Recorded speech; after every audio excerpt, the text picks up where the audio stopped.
Hello, here we are again. Melanie, myself Tim, and of course Maya. We can't forget Maya, can we? We've got a reading from Beaux' Grind and Punishment for you today.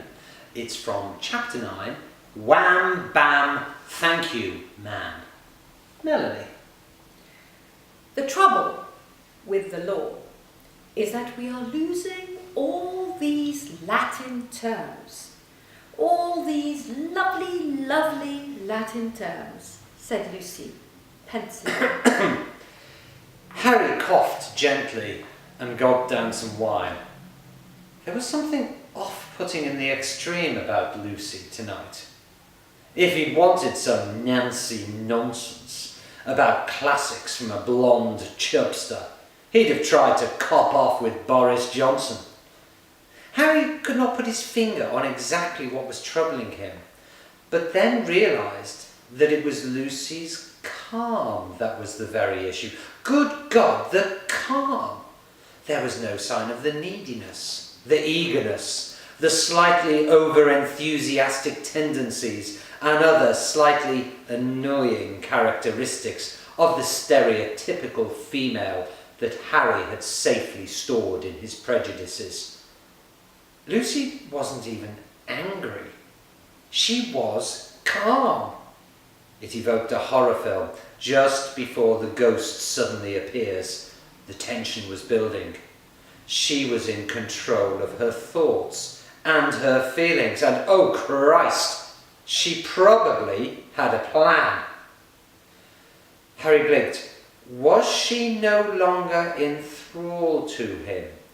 Did she no longer see him through worshippers' eyes? Latin, he mumbled. Yes. Of course, Lucy continued smoothly, losing the Latin is far better for the provision of legal services to the customer. In a complex analysis, it is as well if you understand all the words.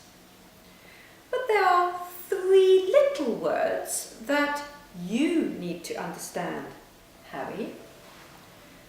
She took a long sip of the delicious white burgundy, her eyes upon Harry like headlights. Quid pro quo, Harry. Quid pro blooming quo. Harry attempted a hearty laugh, the sort his clients liked to hear, as he reassured them that he was in charge, rather than the smarter lawyers beneath him, whom he used and discarded like expensive condoms. Lucy remained composed. She picked out the cashews from the complimentary mixed nuts. Harry, Harry, Harry, she said evenly. Harry snapped. Lucy, I'm really not quite sure that I'm following you. Lucy leaned forward. Follow this. You're not just going to discard my career just because you've discarded me. Dear Lord, Lucy, is this some kind of blackmail? That is a very emotional response, Harry. You disappoint me. Remember what you told us in negotiation training. You said that emotional responses are simply the thermostat of the meeting and have no more significance in the negotiation than the weather.